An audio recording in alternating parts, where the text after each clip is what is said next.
overtime. Giants, Eagles, NFC East family business. You know how the family do it. And this is my family business. Look, I told you on the podcast, I'm quite ashamed of this family business and this family overall. Makes me sick to my stomach. I'm disturbed by the entire division. I would love to not claim any one of them, but they're all family, man. Giants are a cousin. Cowboys, they're a brother. Eagles, another cousin. You know how it goes down, man. And so, as much as I hate them, I love them too, man. And this was fun because I got to watch the Eagles struggle tonight. I wanted them to lose. I'm not going to lie to you. It would have been nice because I want the Giants to win so I can get that draft pick. But the Giants did what they were supposed to do. Come close, threaten the Eagles, make them sweat, and then lose. And, hey, I challenged you to watch this game. A little bit earlier on tonight, I said, hey, look, what do you got to lose? Watch the game, come back, join me after it, and we'll talk about it. And look, you got a gym. Now, I'm not going to sit here and act like this was a great game because for about 3.5 quarters, this was pure, unadulterated trash. All right? Now, what Eli did in the first half was a ton of fun. You know, and I talked about that on the podcast as well.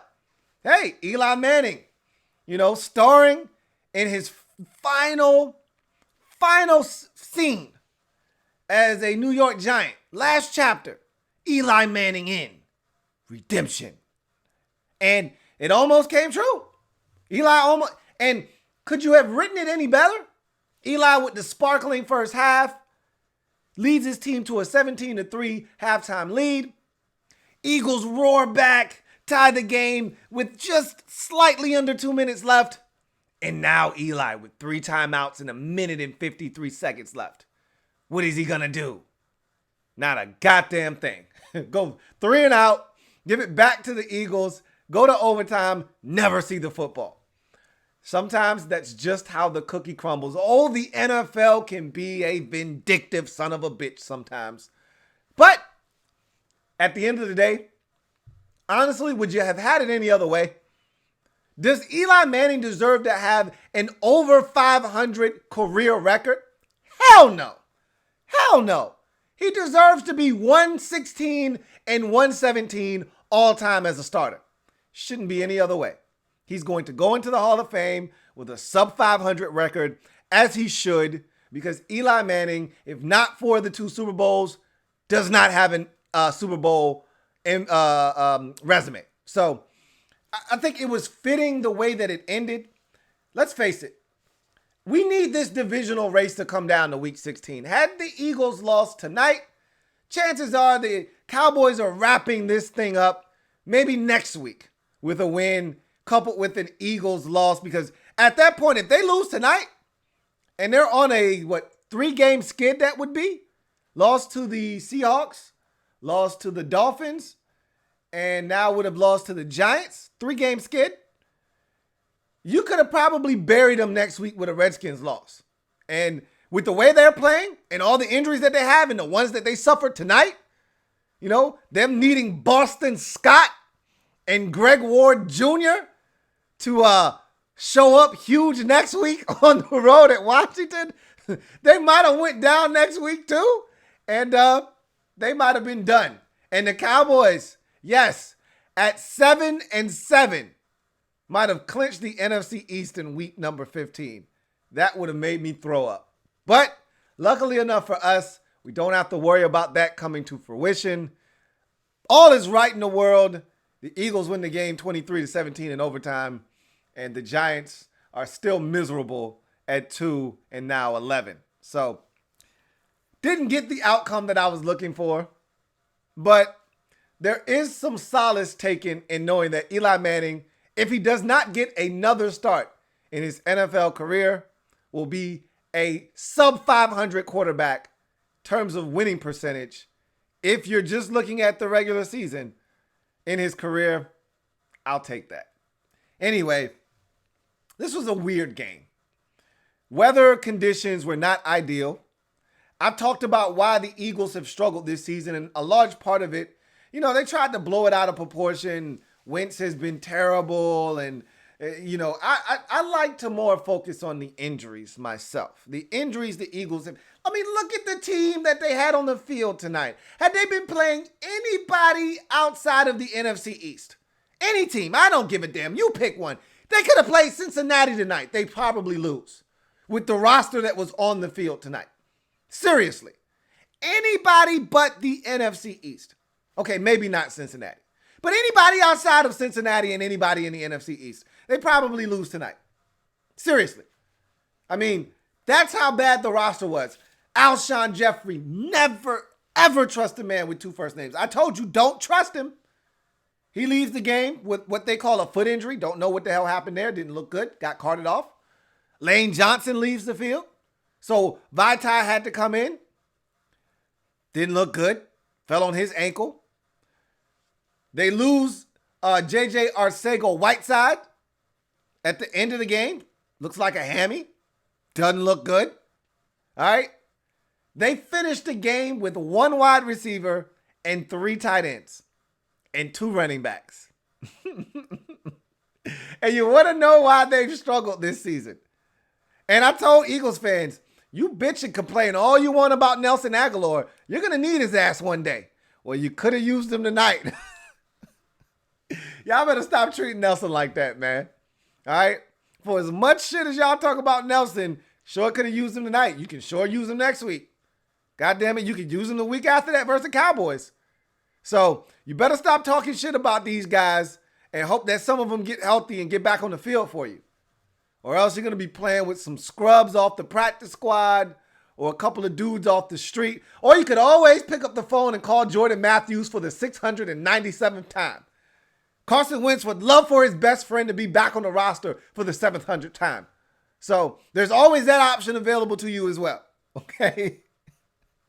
It's been a rough season for the Eagles injury-wise. But I said all of that, and they still got a chance to win a division at 6-7. They got it done tonight. It was not pretty by any stretch of the imagination, but it was gritty, and most importantly, it was a dub. Okay? They got it done when they had to. They talk all that shit about Carson Wentz tonight. Game on the line, 2-minute drive essentially, takes his team down the field and gets him into the end zone. And that was a hell of a throw. Say what you want.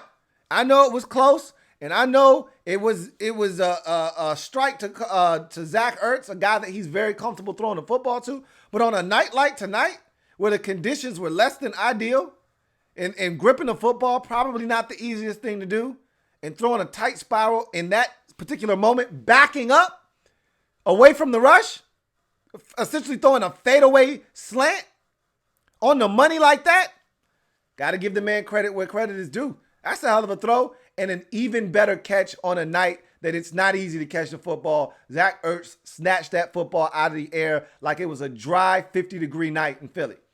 That was beautiful. All right, so your 2 best players on the field got it done for you when you needed them to get it done for you. And that same connection ended the game in overtime. And in between all of that, a nice run by Boston Scott, who was clutch, had a touchdown that cut the lead in half at 17-10. And Miles Sanders with a nice run to set you up in that position as well in overtime. So the Eagles players that were left made plays when they had to, didn't allow the Giants to see the football in overtime, and got it done. Again, not pretty at all, but it was gritty and most importantly, a dub. You come down from 14 trailing in this game and win in overtime. You needed to have it. You got it. And again, as I've always said, no one's going to come back and inspect this win 5 weeks from now. If you win this division, no one's going to start combing through the victories. I'm not taking the bricks off of each other. If it's in the left-hand column and they stacked up, all we're going to do is count them at the end. That's it. We're not going to take this brick off the top and say, ugh, that was an ugly win. 23-17 versus the Giants. What this win look like? Oh my gosh. This was a horrible win right here that they got versus the Redskins. Nobody's going to do that at the end of the season. All right? All you got to do is stack those bricks up in the left-hand column All right, stick those wins up like stack those bricks up like wins. Or stack those wins up like bricks. We gonna get it right tonight. Stack them up. And at the end, we just gonna count them up. And if you got enough, you get a ticket to the dance. They gonna reluctantly give you a ticket to the dance. They don't want your ass in there. They don't want you in the dance. All right? Your clothes are ugly. You kind of stink. All right? You funking up the joint. But they're going to give you a ticket nonetheless. If you do what you need to do, they will give you a ticket. You might be sitting all the way in a corner, isolated. Nobody's going to want to dance with you. All right? But you're going to get in, they're going to shut the door, and whatever happens, happens. You know how this goes. You've been there before. Hell, you won a Super Bowl a couple years ago. So you just got to take care of business. You did it tonight. Again, maybe this is the start of you turning some things around. I don't know with all these injuries, man. I'm going to be really frank with you. You could do all of this only to lose next week to a Redskins team that, frankly, right now doesn't give a shit. They don't care that you're trying to make it to the playoffs. Those guys are playing over there. I don't know for what, and I don't know how, but those boys are over there playing ball. And if you show up with this kind of effort next week, you will get beat in Washington. I can assure you of that. Okay? You are better than the Redskins. If your guys show up healthy and you perform, Wentz has always been a Redskins killer. If you do what you're supposed to do, you'll take care of business and set up a massive Week 16 matchup at the crib. But if you play like you did tonight, next week versus the Redskins, you'll find yourself in another dogfight, and you may not be lucky enough to come out on the right side of that. So you better get your affairs in order, and you better get your shit together, because this is not good enough. And it's damn sure, even if you get past the Redskins, with a couple more healthy bodies, this damn sure ain't better than good enough to beat the Cowboys a week later. So figure it out. Figure it out fast. All right? For the Giants, it's not much more to say. What more can I say? I don't really know what much more I can say about that one. Eli gave you a shot. Darius Slayton gave you a shot. You jump out into a 17-3 lead. All you needed to do was score once more. That is it. A field goal, a touchdown, something. One time in the second half. You could do nothing. And I don't really know what else to say. I mean, the defense gave you a shot, and the offense just pretty much went into a tank. And when you're 2-10, now 2-11, this is what happens to you in this kind of a season. You know, you feel like you got to win, and you have victory snatched from you. And I think they really want that second pick, man. And if the Bengals aren't careful, the Giants will come for the first pick. This is a bad football team. And yikes. I don't really know what else to say. You know, every opportunity to win this football game. And they didn't want it. They didn't want it. They was like, come on, Philly, no. Seriously. You guys go ahead, man. We had our opportunities. We're 2-10, man. We don't want to stop you from having a season. Go right ahead. You guys, we really appreciate the gesture. Seriously, we do. Eli's got a ton of family up in the press box. This would be a cute story. I mean, they'd run this thing over and over again on SportsCenter and all the major outlets. It'd be a great story, but seriously, we can't accept this offer to win this football game. We just can't. We would feel terribly if we took away an opportunity for you to win a division. We will have no parts of that. You know, we won't do it. No, seriously. You guys are too kind. No, go right ahead. Win this thing in overtime. Do what you need to do. We'll see you again in week 17. It's totally fine. And if you need that one too, just let us know. We'll take care of you then as well. Back in our place. You know, this was great. We appreciate the hospitality, and we'll continue to pass that buck on, and we'll continue to make sure that whatever you need, we'll take care of you. And we got you back at our crib if you need us in week 17. Just let us know. All right? Sounds good. So that's what family members do. We may not always love each other, but at the end of the day, we do what is best for the family. And what was best for the family was to make sure that the winner of this division finished with at least 8 wins. That's what this game ensured tonight. For as much dysfunction that goes on in his family, we know what's best. And a 7-9 division winner is not what's best for anybody involved. Okay? If the Cowboys want to win this division, they better get their ass in gear and get to 8. If the Eagles want to win this division, they best get their ass in gear and at least get to 8. I'd prefer them get to 9. Okay? We've never had an NFC East divisional champion finish with less than 9 wins, and I would not like to start now. Okay? Let's not start trends now that make this division look worse than it already does. And everybody's got to band together and do their part. The Redskins are next. They need to do what they have to do to allow the Eagles to get back to 500, and then the Eagles need to do what they have to do. And if the Cowboys do what they have to do next week versus the Rams, and they get to 7-7, all bets are off. May the best team win. We'll sit back, grab our popcorn, and watch that one with the rest of America. But if the Cowboys lose to the Rams, and they come into that game strolling in at 6-8, Eagles, you better take those bastards out to the back of the shed, put 2 in their head, and end their season. Telling you right now, we will not allow a sub-500 team on our watch to take their ass to the playoffs and represent this division. You will not represent this family that way. I will not have it. Okay? I'm putting my foot down right now. I told the Giants, this is cute. Stop the nonsense. You know better. You know what we talked about before this game started. You go out and you do what you need to do. They made it interesting, but at the end of the day, they had a mission to carry out, and they did what they were supposed to do. The Redskins will do what they're supposed to do next week, and if the Cowboys don't take care of business versus the Rams, then the Eagles will have to do what they have to do in Week 16. Okay? It won't be pretty, but again, it's what must be done. Okay? We will not disrespect this family any further than it already has been. They sat and they shit on this division all night tonight. Rightfully so. I'm not going to sit here and act as if we needed them to try to prop us up. We stink. There is not a single team in the division over 500. We are absolutely horrid. It's a decrepit division right now. But we have a chance to be respectable, and that's what the Eagles have a chance to do. Hell, the Cowboys, if they get their shit together, they can go 9-7.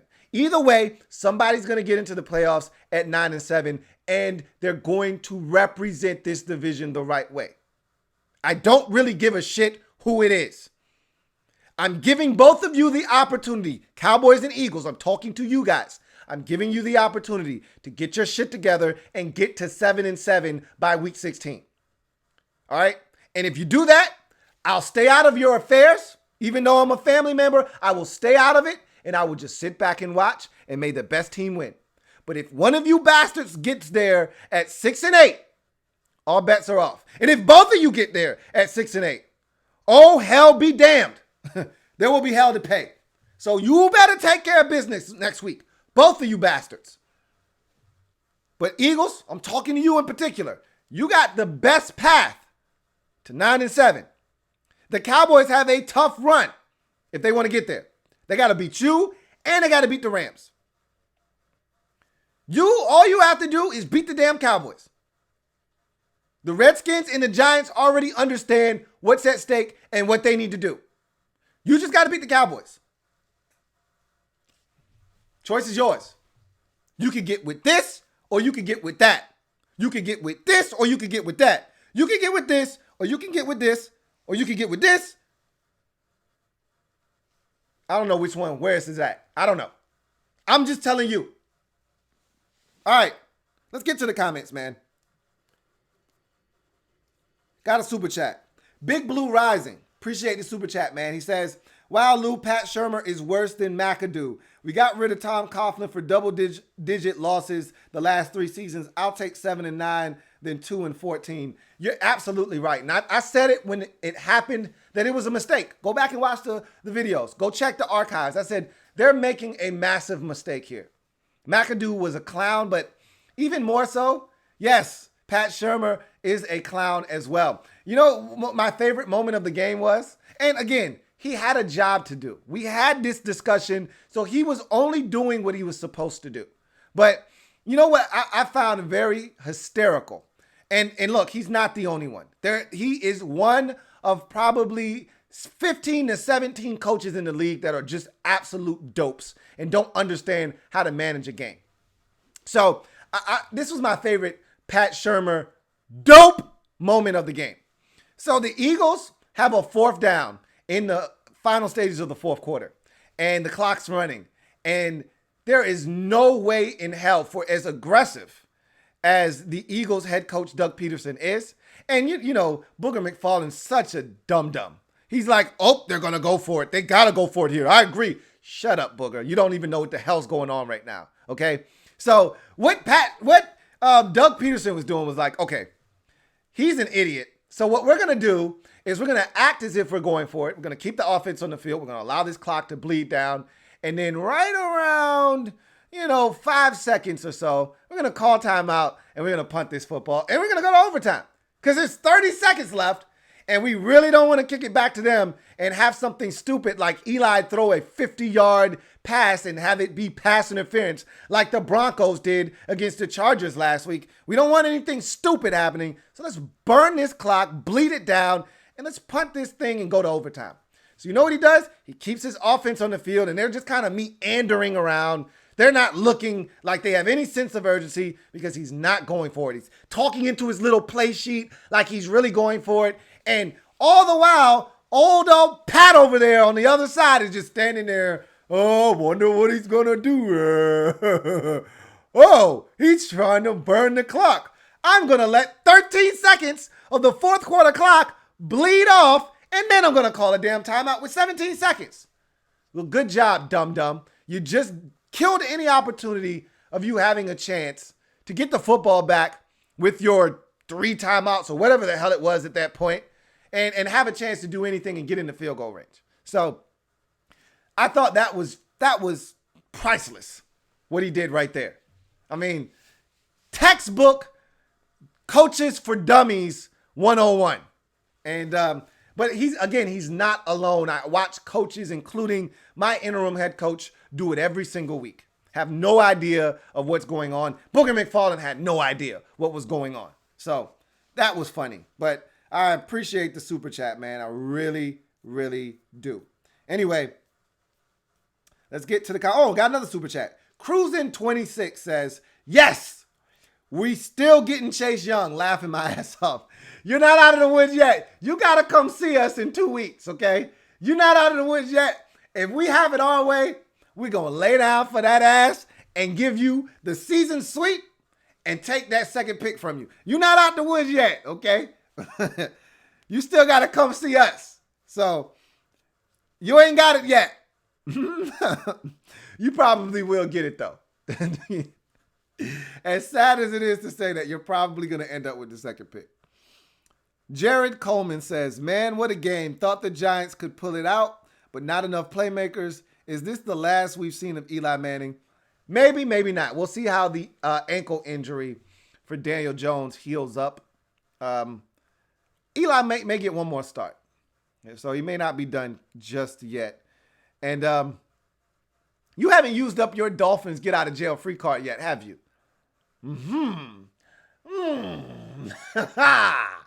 Maybe, just maybe, there's a chance. So you're telling me there's a chance. All right? I'm not saying. I'm just saying you're not out of the woods yet, my friends. Niners fan says, you were absolutely right about that Dexter Lawrence pick, Lou. He was a monster today. I told you, he's better than the one the Dolphins took. All right, everybody was talking about the other Clemson defensive tackle, and he may end up being really solid. But he's not better than Dexter Lawrence, not to me at least. So I thought the Giants got it right, even though, what was the other one's name? I always forget his name. He was picked earlier by the Dolphins. I prefer Dexter Lawrence. Anyway, Jordan Moreno says, Boston Scott, can't wait. He was really good tonight, man. He looks, smells, and has the feel of a replacement for Mighty Mike, Darren Sproles. he looks like Darren Sproles 1.5. We'll see what happens. Niners fan says, I thought Leonard Williams was going to be a stud for years to come. What happened to him? It's a tale of what can happen when you rate a player as something that they're not. I think he's a really good player. I just don't think he is what, and I've said this numerous times. When you draft a player, and I was an advocate of him. I wasn't that high on him, but I thought he would be better than Brandon Sheriff. You know, that was the debate in Washington, you know, Leonard Williams or Brandon Sheriff. And at one point I thought the Redskins may have gotten it wrong, but it's not to say that I thought Leonard Williams was going to be a stud. There really wasn't a lot there at that particular time in that particular draft. And I thought that he could be a guy that could get to the quarterback every now and again, but I didn't see him being a dominant force. And you know how I feel about defensive tackles in the top 15 picks. If you can't do it all, you have no business being selected in the first 15 picks of the draft. Simple as that. Really, if you can't do it all, I don't really see why you would be selected in the first round, period. I don't want a run-stuffing defensive tackle in the first round unless I can't stop the run, period. And you're tired of getting gashed right up the middle. There's really no sense in drafting a defensive tackle in the first round. And so he's solid. He's a really solid football player. I just don't think he's a dominant force. And you know what?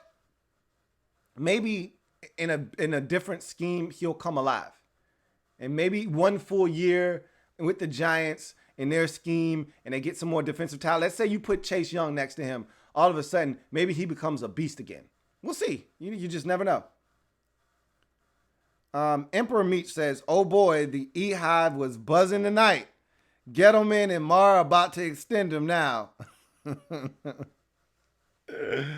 Hey, man, chill, man. Let Eli ride off into the sunset, man. Relax.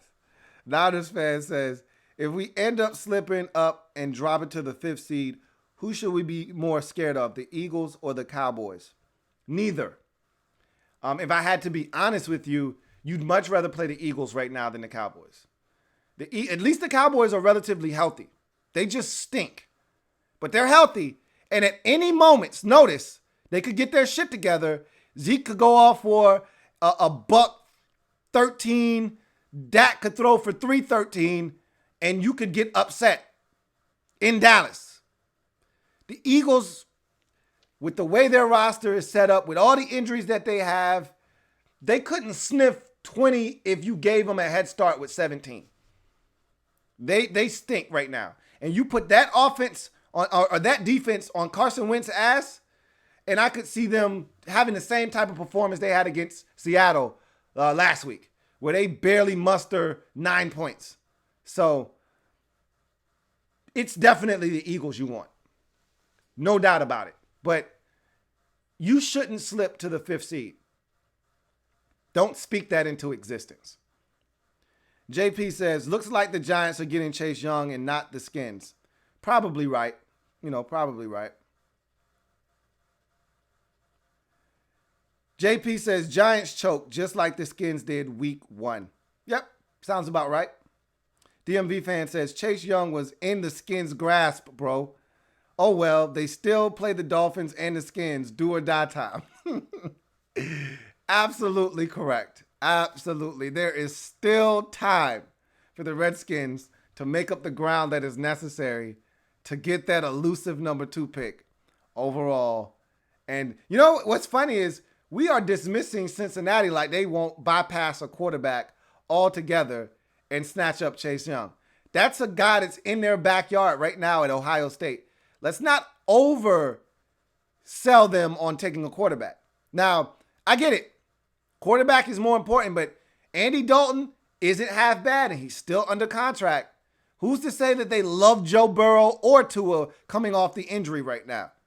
Who's to say that they don't say to themselves, we're much closer if we get A.J. Green back and Andy's healthy and Joe Mixon is a stud and we really need help on defense, let's take the can't miss prospect instead of rolling the dice on one of these quarterbacks. The Chase Young sweepstakes may not be what you think it is. So I'm not saying, I'm just saying. You know what would be worse than not getting Chase Young at number 3? Not getting Chase Young at number 2. I got Munson says, Wentz showed a lot there in the second half and overtime. He says, wait for those no-name position players to step up as well. Absolutely. I thought Wentz was very clutch on that final drive of the fourth quarter.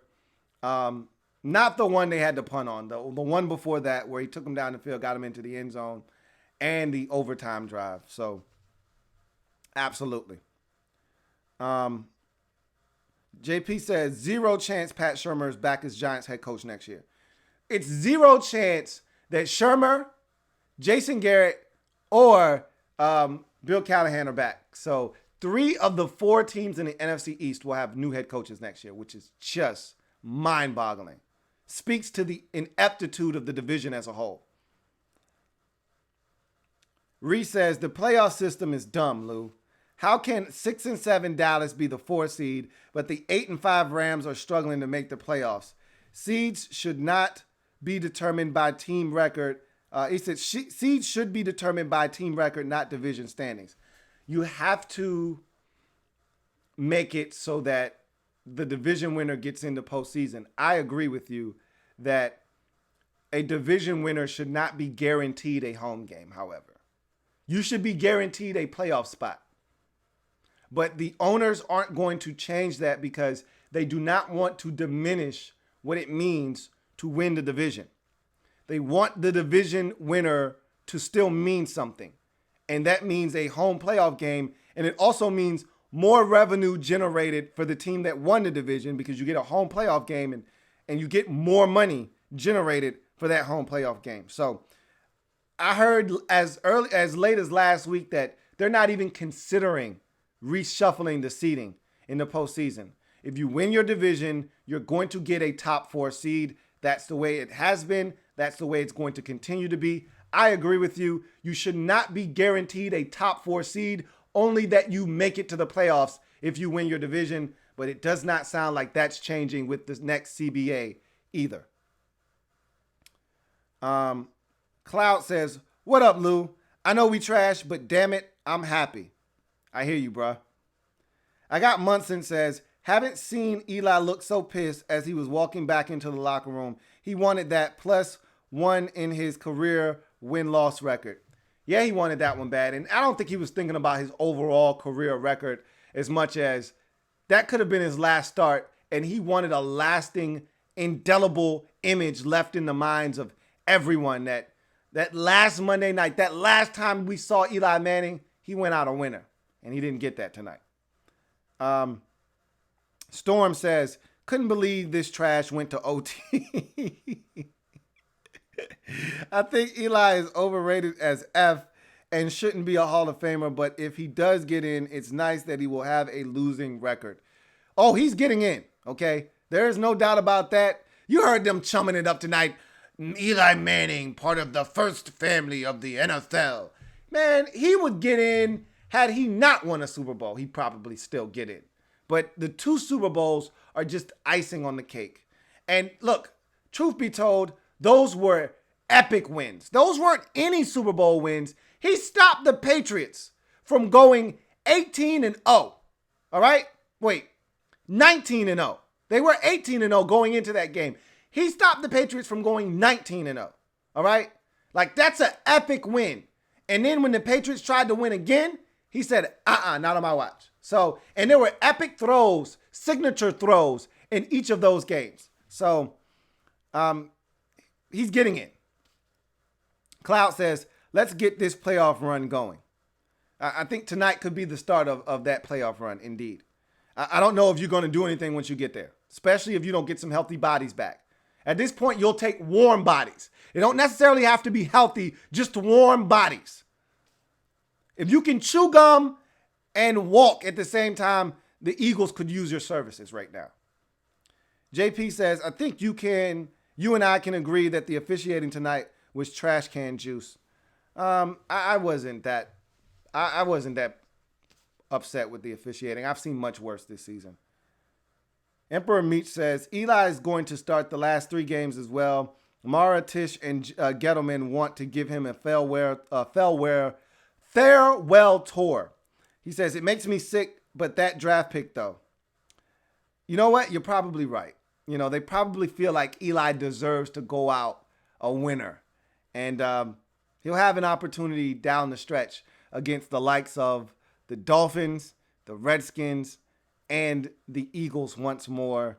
That final game of the season, week 17 at home, that'd be a perfect way for Eli to go out with a win over the Eagles, who don't need that week 17 game because they clinched the division over the Cowboys in week number 16. So it'll be interesting. But if the Cowboys win next week, even if they lose in week number 17 or 16, they'll still have a chance in week 17 if they lose in week 16 to get to 8-8 and still win the division, because they could end up with a better divisional record than the Eagles if they finish at 8-8, because the Cowboys right now are currently 4-0 in the division. And so a loss to the Eagles would put them at 4-1. But if the Eagles lose in week 17 to the Giants, they would drop to then 4-2 in the division. Cowboys take care of the Redskins in week 17. They go to 5-1 in the division and 8-8. And so by virtue of a better divisional record, they would win the division. So it's not all lost if the Cowboys beat the Rams and then lose to the Eagles in week 16. So only way they can win the division is if the Cowboys lose to the Rams next week and then the Eagles take them out in week 16. Then they have the division wrapped up and they don't need week 17. Anyway, JP says, is this the last we see of Eli Manning in a Giants uniform or in the NFL? Could be. But as my man Emperor Meach just eloquently put it, Tish, Mara, and Gettleman would love nothing more than the Eli Manning farewell tour. And he's got stops in Washington and in New York. And so this was Philly. I think he may get an opportunity to finish out the season. We'll see. That high ankle sprain could be really devastating for Daniel Jones. We'll see. Gregory Lightbody says, somehow the Redskins lose because they don't get Chase Young. Storm says, that challenge you gave on Rep Your Squad about watching this game all the way through was so bad, man. I stopped after quarter 1. Did anyone best that challenge? I gave it out, man. If you somehow made it to the fourth quarter, then you were treated into overtime. JP says, Eagles fans booing their team at halftime was pretty damn disgusting. If you mean pretty damn disgustingly great, ding, then yeah. I mean, what was disgusting about being down 17-3 to a 2-10 team? I would have booed them as well. I mean, it's not disgusting if your team is currently on a 2-game skid. They just lost to the lowly 2-win Dolphins last week, and now they're losing to the 2-win Giants by 14 at halftime. I would have booed the draws off of them as well. Now, the Patriots fans booing their team at halftime when they haven't lost a home game in like 2.5 seasons, that's a different story. Oh, by the way, they're 10-2 at the time. Yeah, they were pretty spoiled. That was disgusting. Not this. Cloud says, nah, Nelson is garbage, man. I know you're the biggest Nelson Aguilar hater there is, but you could have used him tonight. Or that's fine. Keep talking shit about Nelson, and you can keep throwing the football to Greg Ward Jr. Knock yourself out. Or as I mentioned earlier, you can pick up the phone and call Jordan Matthews for the 897th time. Go ahead and make that happen. Captain Spartan 04 says, Eagles going to have to completely redo the 2017 draft, this upcoming draft. Draft 3 receivers and 4 defensive backs.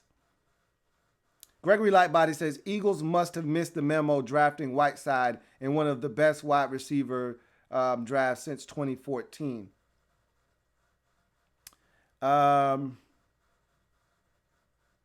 Carter Williams says ticket prices next week. I mean, they can't get any lower than $4. I don't see them getting any lower than $4. But I don't know if you heard of the Redskins package that they're handing out. $90 gets you a spot on the sidelines with the players and the coach, and you get to call 2 plays. That's the new ticket package the Redskins have for $90. You get to stand on the sideline for the entire game, and you get to call 2 plays. $90 ticket package. Jarrett Coleman says, how far are we, meaning the Redskins, far from contending in this division? As far as I'm concerned, I think this is one of the worst divisions in football when it was one of the best. It's pretty bad, but, football is a year-to-year thing. It's a week-to-week thing. So next year, this division could be one of the best divisions for football. That's just how the cookie crumbles. So it stinks this year. We didn't take advantage of it. No guarantees that we'll get that chance next year. Derek B says, what a coach. He said, what coach of a 2-10 team plays for overtime? Shermer just let the Peterson punk him into letting the game clock run out until they couldn't do anything with it. He's done after that. I talked about that earlier. I mean, he's a goof. He's a goof.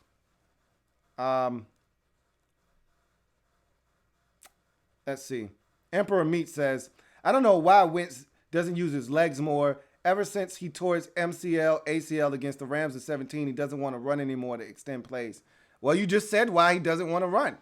He had a spinal cord compound, what was it, a fracture, a spinal cord compounding fracture, and then he tore his MCL, ACL last year.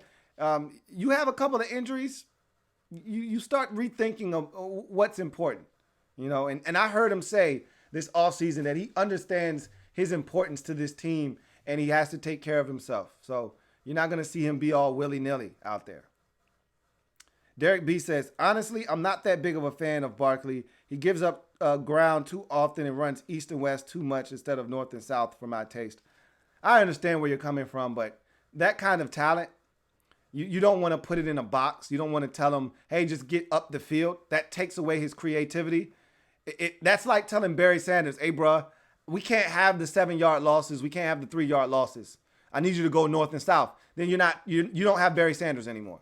So with Saquon, you take the losses because at any given moment, one of those 3-yard losses can turn into a 77-yard touchdown gallop. So I'll take them,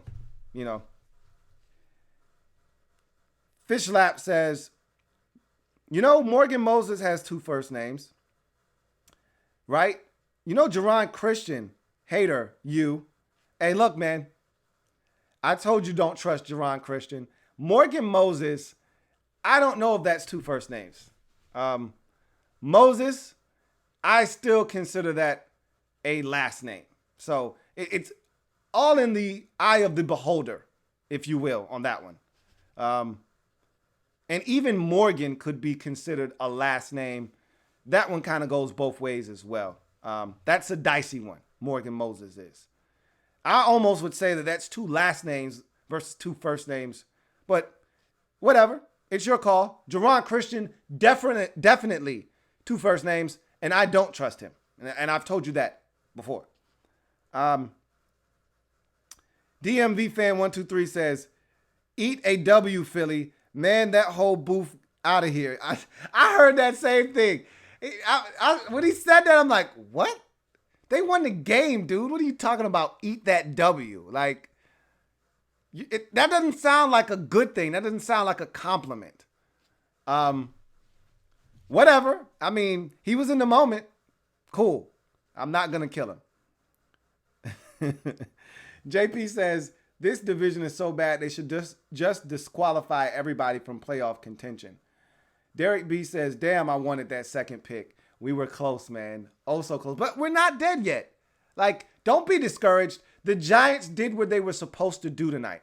There was a pact that was made before this game that they could not beat the Eagles tonight. It was not good for the division.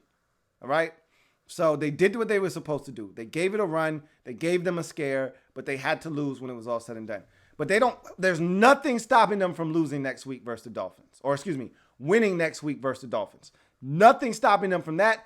Or the week after that versus the Redskins. Nothing stopping them from getting a W then either. So they've got ample opportunity to get dubs and get out of that 2-hole. So we'll see what happens.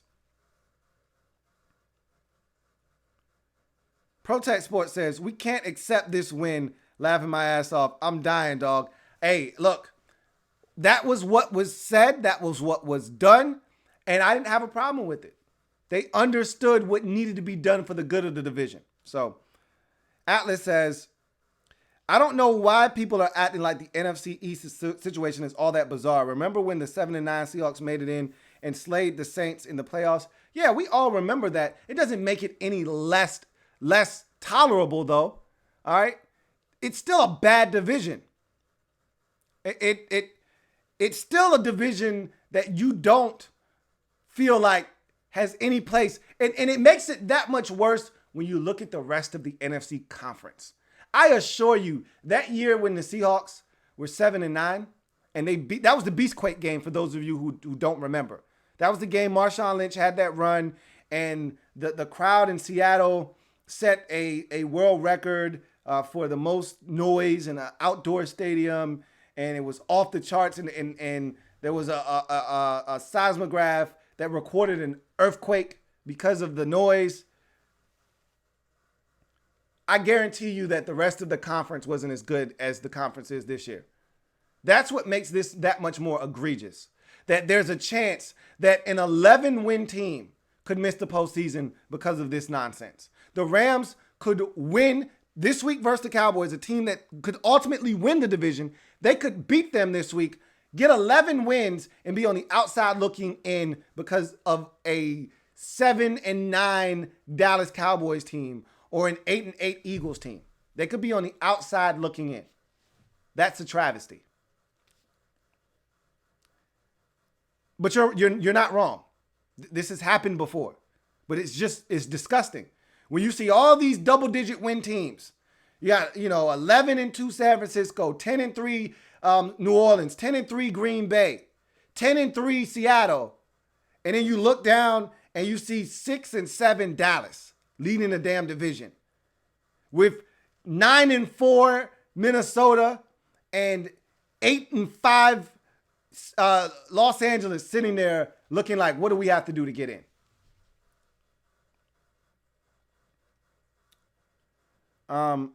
Reese says, what are your thoughts on Bucs Colts? What did you think? It was nerve-wracking for me, but fun. I enjoyed it, but I had a show earlier called Rep Your Squad where I would have loved to have talked that game with you. It was fun, though. It was fun to watch. I will say that. Avis Williford says, you just mad the Redskins can't get a franchise quarterback like Eli Manning. Name the last time y'all had a franchise quarterback. It's been quite a while. I'm good. Eli Manning would have never wanted him in Washington. We would have run his ass out of town just like we did Kirk Cousins. So he would have never lasted in Washington. We would have not appreciated him, and he wouldn't have been able to win in Washington. So I'm good. Not jealous at all. Not one iota. JP says, if both the Cowboys and Eagles go 8-8, they should play a bonus game, a play-in game against each other to decide who wins the NFC East and who goes to the playoffs. Nah, I'm good. I don't need to see another game of this division. No, sir. Wouldn't sign up for it. At all. YBNRV says, hey, Lou, just wanted to drop by and see if you were talking about what you were talking about. Can't believe you went off at the Cowboys and Eagles. I'm rooting for the Redskins, even though I'm a Rams fan. Reese said, did Booger infuriate you again this week? Look, all I'm saying is he's clueless. A lot of times he doesn't even know what coverages are being played. He's just talking off the cuff.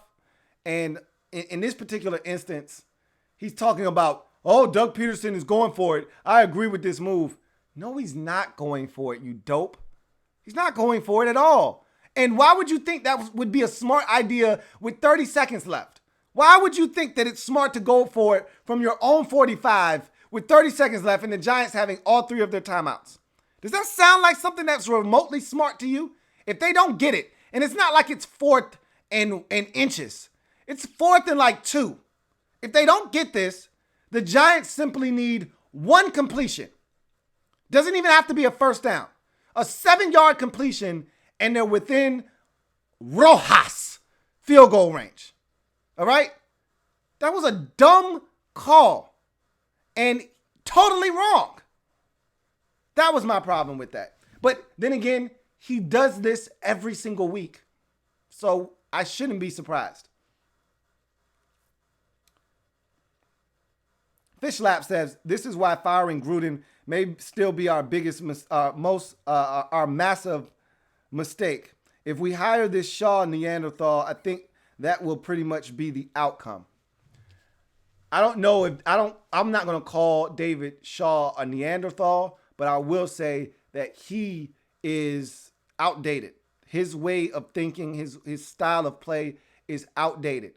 It would be the equivalent of bringing in John Gruden to coach the Redskins. John Gruden, his style of play, his offense is archaic. Ask my man Ree, he'll tell you. John Gruden still thinks it's 1981 with the way he calls plays. I was talking to my homeboy who's a Raiders fan, and he's like, dude, I see the same formations. I know the plays before they happen. And if we run one more fullback dive, I'm going to vomit all over myself. That's what we would be doing if David Shaw came to Washington. I'm good. Personally, I'll pass.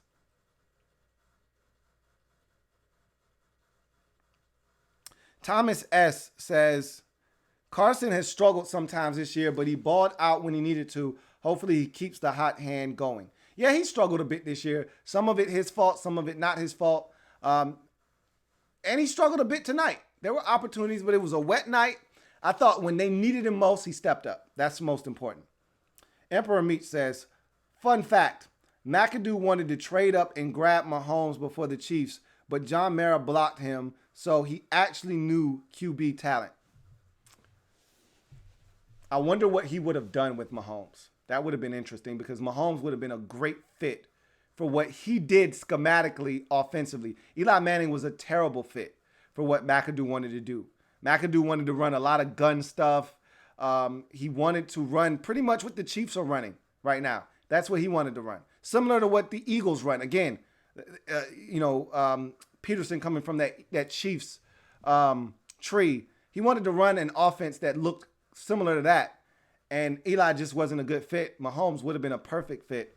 Would have been interesting to see what he would have done in New York. But, the rest is history. He probably ended up where he was supposed to. The football gods probably knew what they were doing there. Jarrett Coleman says, Titans hottest team in football right now? No. That belongs to the Baltimore Ravens, who have won 9 games in a row. Avis Williford says, there are three other quarterbacks who have sub 500 records in the Hall of Fame. Now Eli Manning got better stats than all 3 of them, even with the Super Bowls. You sound like some kind of Eli Manning apologist. Those 3 quarterbacks that are in the Hall of Fame with sub 500 records, they all played like in the 70s and earlier. Like, that's not a badge of honor, okay? You don't want to go into the Hall of Fame with a losing record. And no modern quarterback has done that. All right, it was guys like Sonny Jurgensen, and I don't even remember the other 2 quarterbacks, but they were old as well. All right, I'm not gonna find many quarterbacks of this age in this era that have losing records that end up in the Hall of Fame. Thank you very much. Christian Wilkins, that's the name. Thank you guys. Rashad Brooks says, I just really don't want the Cowboys in the playoffs at all. I get it. That's fine.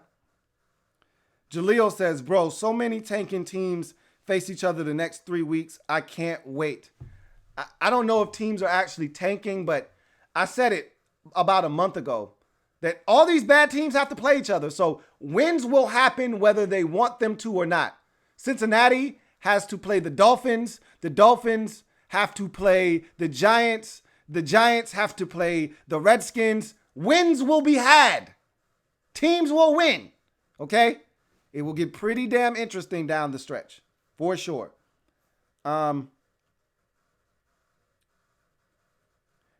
JP says, completely unrelated to this game, but what do you think of AJ AJE, the edge rusher out of Iowa? He's more of a 5 technique to me. Like, he's not one of those guys that's, an elite off the edge pass rusher. He's one of those guys that would probably best fit in like Pittsburgh somewhere, and he'd be there. He's like Cam Jordan. That's his ceiling. If he can turn into Cam Jordan, that'd be awesome. But I don't think he's that good, personally. But we'll see. Trayvon Johnson says, how bad is the Eagles secondary? It's bad. It's pretty damn bad. I mean, did you see the touchdown pass right before halftime? What in the hell were those two guys doing on that play anyway? I mean, seriously. Reese says, I think if Sue leaves, we bring in Leonard Williams. He played his best in Todd Bowles' scheme, and he'd have great line mates. That'd be an interesting fit there. Gregory Lightbody says, if you want the Redskins to get a coverage linebacker, then look for Troy Dye. Could be the next Fred Warner. I'll have to take a look at him. We definitely need a coverage linebacker for sure. But not just a coverage linebacker, a guy that can do it all. Fred Warner can do it all. Captain Spartan 04 says, what about Vikings or Rams? Would Leonard Williams fit there, or he follows wherever Clowney goes? I think that he'd be a great fit in Minnesota. They could use a guy like Leonard Williams. I don't know if he'd be great in Los Angeles with the Rams or not. It'd be interesting to see him next to Aaron Donald, though. That would be pretty damn interesting. And he'd be back in L.A., where he's probably most comfortable. So that would be interesting. Those are two really good fits potentially for him. Reby says, what up, Lou? Had to work tonight, so I could only watch the first half, and yikes. I thought we were headed for another embarrassment. Glad we pulled it out.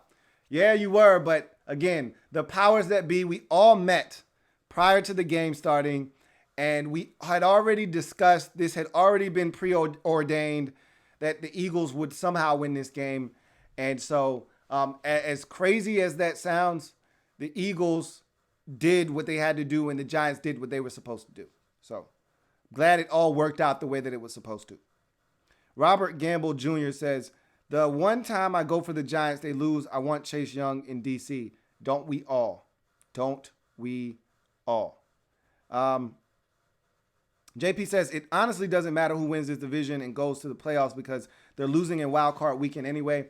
I would not be as fast to just assume defeat. You get a home playoff game and shit happens. We just talked about earlier how the Saints, that were a much better team than Seattle that year, went to Seattle and lost to a 7-9 Seattle Seahawks ball club. Shit happens. So I wouldn't be so hasty to just denounce whomever wins this division. That's why I said, reluctantly, whomever wins the division is going to get a ticket. Now, they may be ostracized when they get inside, and their outfit might look horrible, and they may have a little bit of a stench, so nobody actually wants to dance with them, but they're going to shut those doors to the party. All right? That dance is going to be shut and closed, and all bets are off once you get in. So I wouldn't go as far as to just rule them out. Reby says, I want to win the division, no doubt, but I'm not excited to see this kind of play in the playoffs. I get it. I mean, nobody wants to be one and done. No one, especially when you've won a Super Bowl. Especially when just 2 years ago you were in the Super Bowl. And last year you felt like you were capable of doing it again. You're not into just showing up just to show up and say, hey, we got here. You want more than that. So I get that. Terrence J says, no way, no how should Eli be in the Hall of Fame. Oh, he's getting in. he is getting in. By hook or by crook, he's getting in. Those 2 Super Bowl rings solidify that. I'm not going to sit here and make a case for him not getting in. Had those Super Bowls not been present, had he not knocked off an 18-0 New England Patriots team, yeah, there's a case to be made for him not getting in. But those Super Bowls, you can't take them away from Eli Manning. All right. The 20th Mike says, guess the Eagles woke up and now they're ready to win the division. Better beat them Cowboys. We'll see. Cloud says, it's probably been stated 100 times, but they need to do away with that PI challenge rule. They never call it when it is blatant. This is the only year for this. They only did it to appease New Orleans. Now that it's been done and the lawsuit has been dropped and everyone will have forgotten about that infamous play, they're going to go back to life as we know it and your regularly scheduled programming in the NFL. So it's one and done. They'll get rid of this rule, which is why they haven't overturned a ton of calls, because they don't want you to get used to seeing this, because they're going to do away with it after the season. So in any event, that's it. We're going to get out of here. It's over. It's past an hour. So I thank you guys for joining me. Appreciate you guys hanging in. Look, I know it was Eagles and Giants. I get it. It was the NFC East. You had no interest and you did not want to stick around for this. I commend you. I applaud you for sticking around for however long you stayed along for this gathering of 2 family members. Okay? I applaud you for that. And I give you an even bigger standing ovie for coming and joining me for this overtime. All right. If watching the game was tough, this was probably even tougher, joining me for this overtime. So thank you, thank you, thank you. I can't state that enough. Appreciate you guys joining me. And the Eagles won. It wasn't pretty, as I mentioned before, but it was gritty. And most importantly, it was a dub as they get it done 23-17 in overtime to get to 6-7 on the season and a tie in the NFC East atop the division with the Dallas Cowboys. Eagles will take on the Washington Redskins next week at FedEx Field. Meanwhile, the Cowboys will go home to take on the Los Angeles Rams. If those 2 teams do what they're supposed to do, they will meet in Week 16 at the Link with first place on the line and a chance to win the division. So we'll see what happens. Eagles take care of business tonight. Giants fall to 2-11, still have a firm grasp on the 2nd pick overall in the 2020 NFL draft. But the Dolphins are coming to town and the Redskins are still on the docket as well. Should be pretty damn interesting. And if Eli Manning plays, they're going to win at least one of those games, if not both of those games. Looking forward to the Giants getting off the schneid, ending this losing streak, and making things pretty damn interesting for the number 2 overall selection in the 2020 NFL Draft. I'm your man, Louie T, signing off. Remember, if it's not your man T, it's not the best NFL coverage it could be. Thank you guys for joining me. Like this video, subscribe to the Louie T Network for more great content. Make sure you check out the Louie T Network podcast, available on Stitcher, Google Music Play, Apple Podcasts, TuneIn, Spotify, and of course the website louietnetwork.net. And also, make sure you share this video if at all possible. I'm your man, Louie T, signing off. I thank you guys for joining me. I know it was rough. It was tough. But you guys did it. Give yourself a round of applause. I'll see you guys next time. Have a good one. And thank you for putting up with my family affairs. I know it wasn't easy, but they're greasy, they're sleazy, but they family, man. I'll see you guys next time. Louie T Network.